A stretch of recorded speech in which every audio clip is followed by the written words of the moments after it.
wasaaradda caafimaadka ee Puntland oo gudanaysa waajibaadkeeda shaqo ayaa waxqabad weyn gaartay bilihii la soo dhaafay ee sanadkan 2017 waxaana barnaamijkan aanu diradda ku saaraynaa arrimaha horusocodka ah ee ku tallaabsatay wasaaraddan.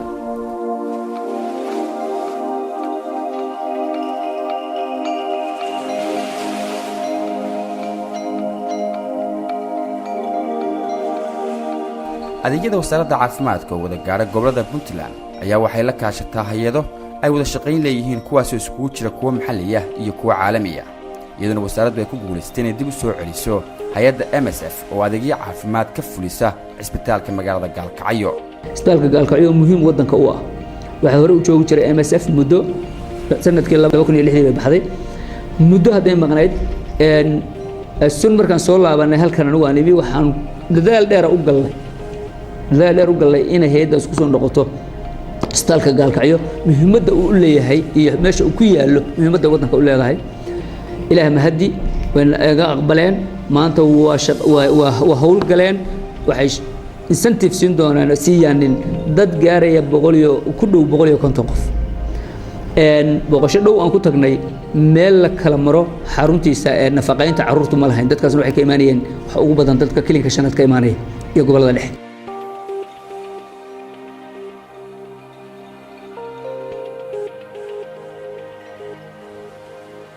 waxay si ku meel gaar ah loo hawlgeliyay 565 xirfadle caafimaad lana tababaray ururinta tirada shaqaalaha wasaaradda caafimaadka ee Puntland heer xarunta dhexe gobol iyo degmo. xarunta dhexe ee wasaaradda caafimaadka iyo 5 isbitaal ayaa laga hirgeliyay nidaamka isxaadirinta casriga ah. tirada guud ee shaqaalaha wasaaradda caafimaadka ee Puntland waa 3103 shaqaale ah. waxay wasaaraddu ku guuleystay in la sameeyo golaha xirfadlayaasha caafimaadka sanadka horaantiisii. wasaaradda caafimaadku waxay ku hawlnayd hirgelinta sharciga xirfadlayaasha caafimaadka iyo goobaha gaarka loo leeyahay waxaana dhammaan hay'adaha dawladda ee sharcigan uu khuseeyo loo qaybiyay nuqullo ka mid ah sharciga xeerka lambar 6 ama low lambar 6. waxay wasaaraddu hirgelisay xeerka loo yaqaan xeerka xirfadlayaasha. xeerkaas waa xeerka xakamayn doona wax allaala wixii xirfad caafimaad ku shaqaysanaya shaybaar farmasi dhakhtar umuliso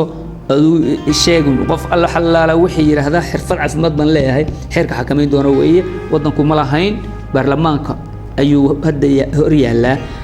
haddii uu arrintaas oo dhaafana waxaa la filayaa haddii rabbidno in la tixgeliyo in la hirgeliyo maxaan ku rahdaa xeerkaas iyadoo laga duulayo hirgelinta qaanuunka waxay wasaaraddu heshiis la gashay shirkad gaar loo leeyahay oo wasaaradda ka caawinaysa dhanka farsamada diiwaangelinta waxayna wasaaraddu qalabaysay xafiiska diiwaangelinta cududda caafimaadka iyo goobaha gaarka loo leeyahay. barnaamijka tallaalka ee wasaaradda caafimaadku wuxuu si joogto ah uga socdaa xarumaha hooyooyinka iyo dhallaanka iyadoo tiradoodu ay dhan tahay 104 xarumood. tallaalka joogtada ah waxaa ka faa'iidaystay 25,509 kuwaasi oo ah carruur ka yar 1 sano.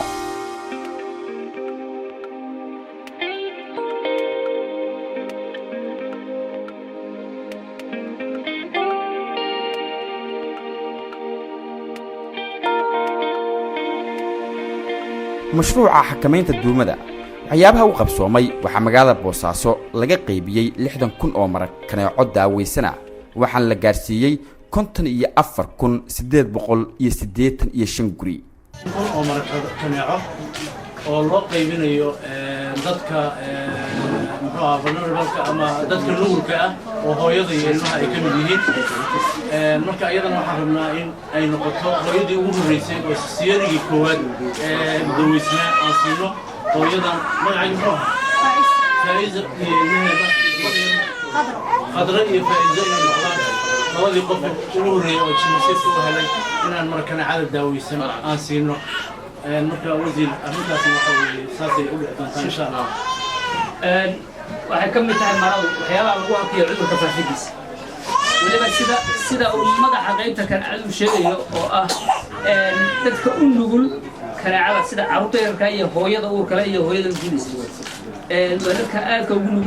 waxaan loo baahan yahay markasta islaaxaraya ama la saxiinayo in la galo marna in la galo hadii kale halis baa u taa kana caadi inay qarito cudugu gudbiso marka aad u baahan waxaan rajeynaa ummadda kale oo tijiga ka bidunta in sidaas isirka isticmaalkiisa in la badiyo taashan waa daawaysataa kana caadi soo dhawaad waxaa laga sameeyay magaalada Boosaaso buufinta 2008 guri iyadoo laga difaacay qaniyada kaneecada waxaa laga daweeyay xanuunka duumada dad gaaraya 9916 qof kuwaas oo ahaa bukaan laga hubiyay inay qabaan xanuunkaas armaha dabikiyo isbitaal durbabagan sayrtiyo dhalankana ka daweeya ki qaba ka daryeela dumarkana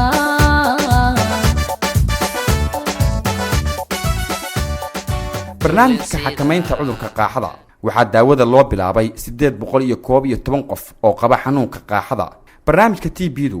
waxa uu qabtay tababaro wacyigelineed oo loo qabtay bulshada qaybaheeda kala duwan sida culimada ardayda iskuulada hogaamiyaasha bulshada iyo dadka la nool cudurka qaaxada si loo yareeyo faquuqa iyo baqdinta cudurka qaaxada dadkaasi oo gaaraya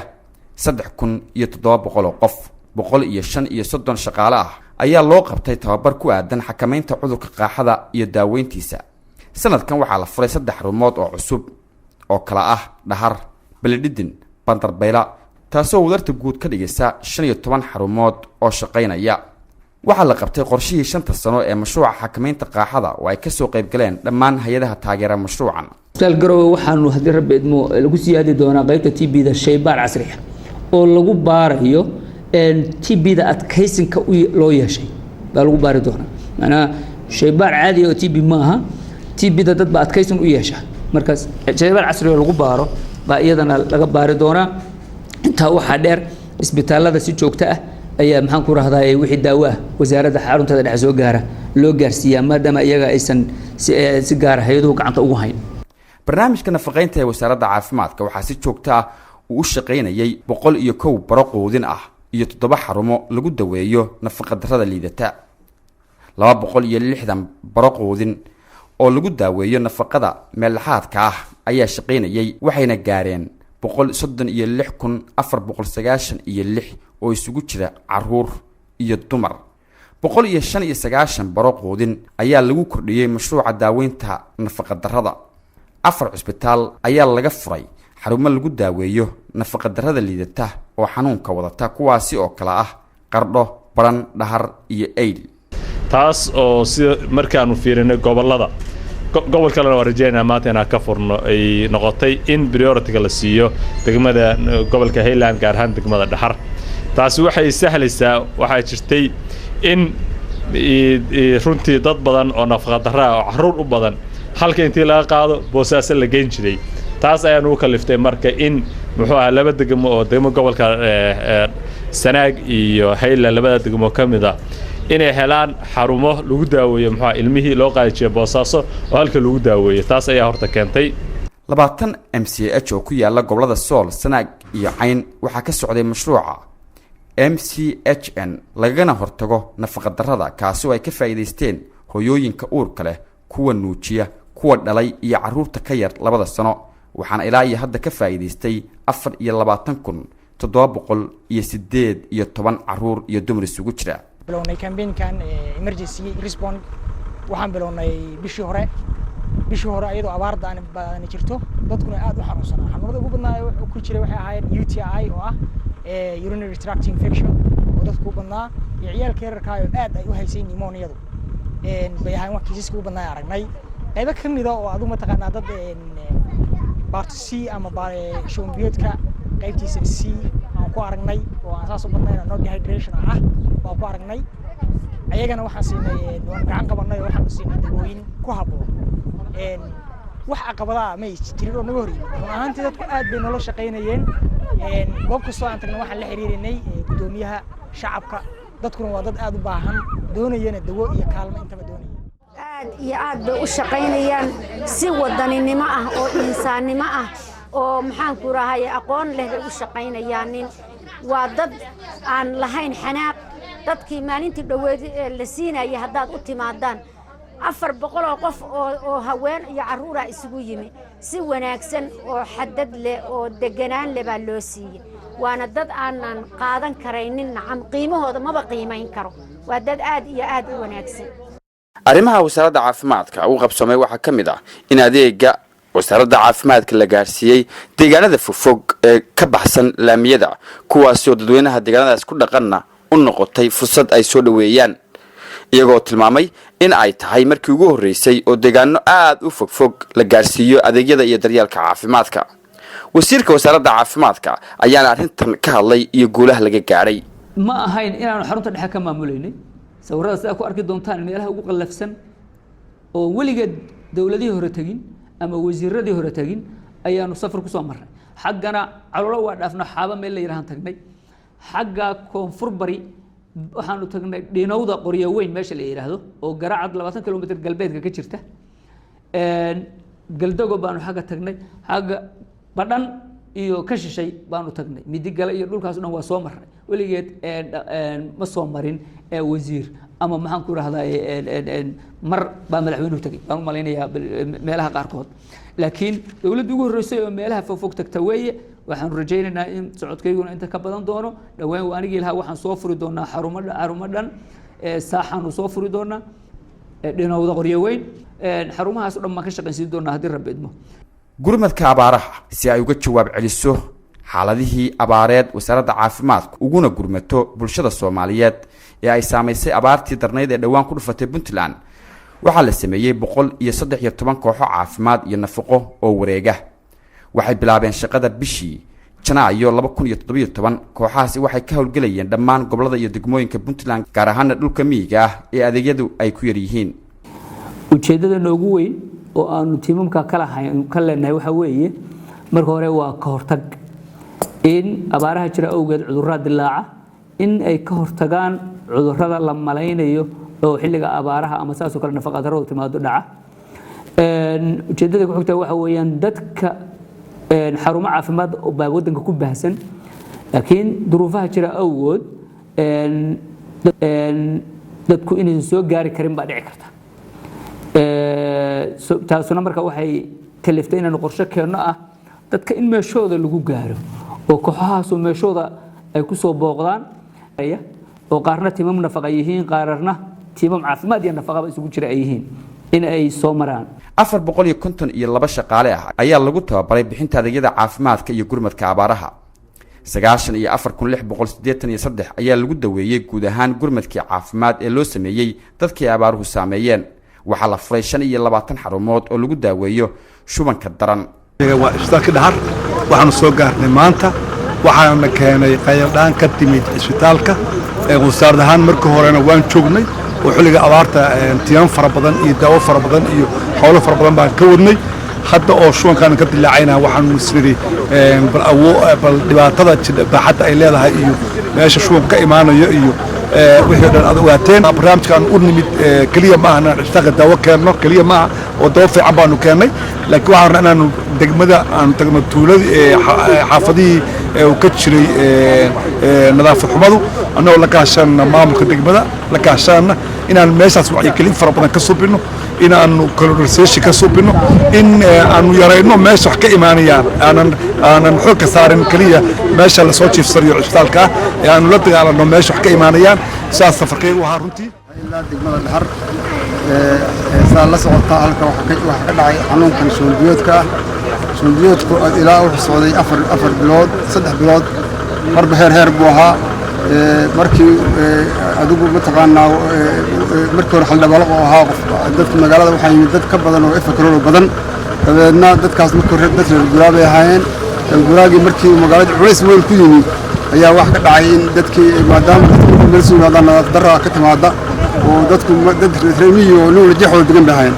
xanuunkii hadda si fiican insha Allah meel fiican buu marayaa wasaaraddu hawl fiican bay ka qabatay daawooyin badan baa la keenay waa la meereeyay insha Allah hadda dad adigu qoys oo meelahaas noo jiifa insha Allah adigu laba qof iyo xasaas siiriyaysa waxa weeye annaga si fiican baa naloo gacan qabtay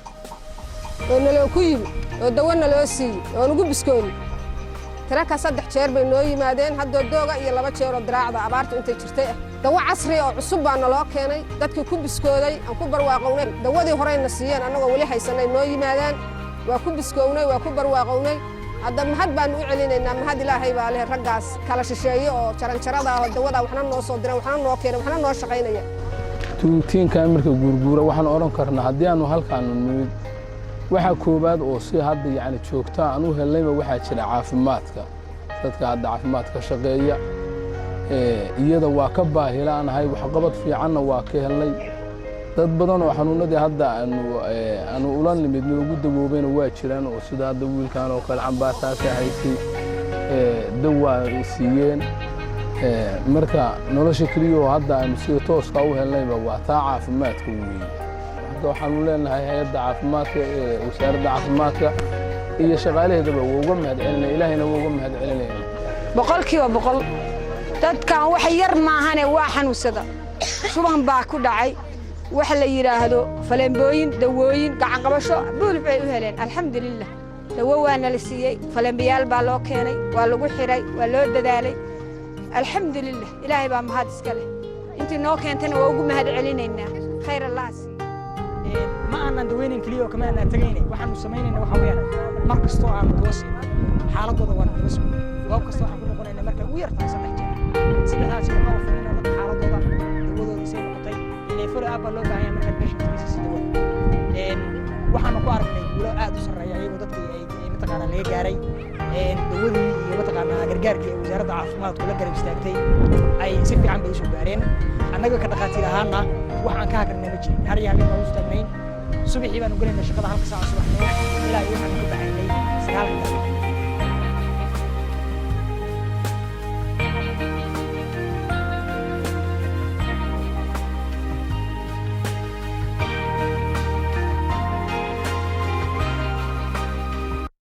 dhismayaal badan ayaa laga hirgeliyay deegaano ka mid ah Puntland kuwaasoo wasaaradda caafimaadku ay uga gol leedahay sidii kor loogu qaadi lahaa adeegyada ay u hayso bulshada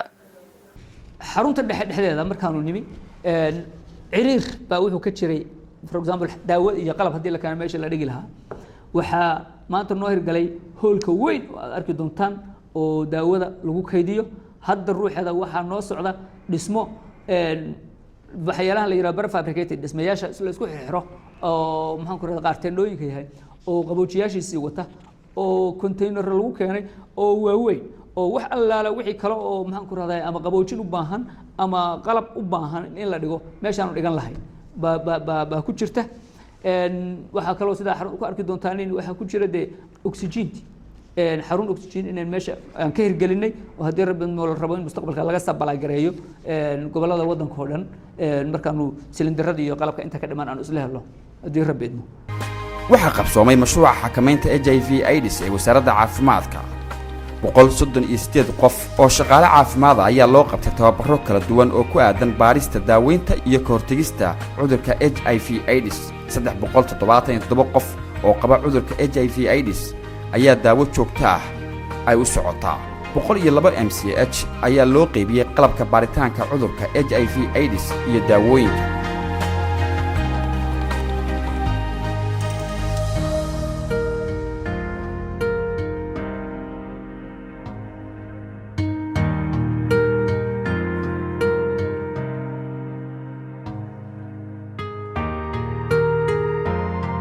waxay wasaaradda caafimaadku dhamaystirtay qorshaha horumarinta caafimaadka ee 5 sano ee soo socota waxaa si joogto ah loo qabtaa shirarka la xisaabtanka iyo isku xidhka barnaamijyada caafimaadka qorshayaasha iyo arrimaha u degan inay wasaaradda caafimaadka ee Puntland ay dhawaanaha wax ka qabato ayaa waxa faahfaahinaya wasiirka wasaaradda caafimaadka kaasi oo ka hadli doona arrimahan iyo sida ahmiyadda loo kala siin doono waxa Puntland ka shaqeeya 314 xarumood oo isugu jira health centero ruga caafimaad iyo isbitaallo labadii sano oo hadda la soo dhaafay waxa ku siyaaday xarumahaas 89 xarumood 89 xarumood ayaa ku siyaaday maxaan ku raahday wixii hore u jiray sida ku noqdeen 314 xarumood barnaamijyadaas xarumahaas waxay ku farqsan yihiin gobolada Gaardafo Bari Karkaar Nugaal Mudug iyo xarumo dhowr xarumood oo ka jira Sanaag iyo Cayn iyo Sool I mean hadda waxaanu برنامج كودرينا هذه رب مسند كان بجد كودرينا أفريقيا حرمات عصب أفريقيا كحرمات عصب تضبط MCH يكون شرطه أفريقيا كحرمات وحكى كلامنا يعني بدي قبل المدق نوالي بري وحرمه هري لورد قاعد جاي هو عمل عصبونيسي وهذا برنامج وكبل عبنا يشغله يدك يوحد الله سنة كان له رجلين دونه هذه أنه مهزعلنا hawshii fiican ayadoo ay ka galeen nawaaxiga ama mudaqada aanu ka nimin waqtigii deeshidada oo baahidu jirtay dadkuna aad iyo aad bay u gobaadinayeen wasaaradda caafimaadka annaguna si leeg waa gobaadinaynaa waana u mahadcelinaynaa taasaan wakiil kaga nahay ummaddii mudaqada xingalool iyo eeriyadeeda ah waxaa kaloo yacni aan ognahay inay sidaa waddanka ay ilaa gobollada aanu ka tirsannahay ama gobol haddee Sanaag ha ahaato ama gobol Hiilaan ha ahaatee inay haddee laga kuuro yahay oo darafka u joogno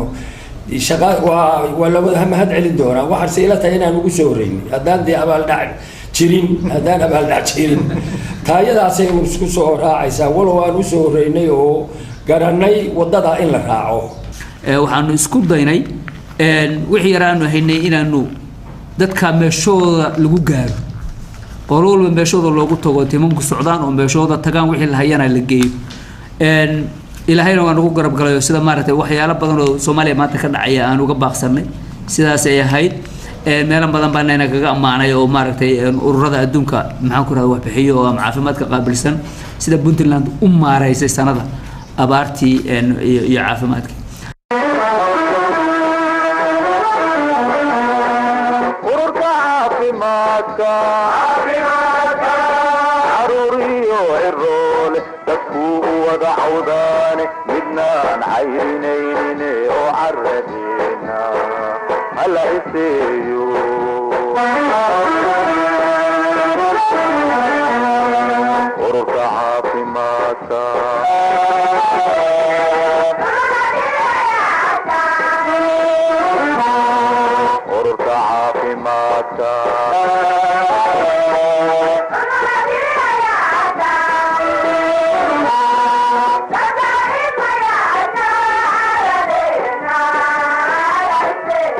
Oh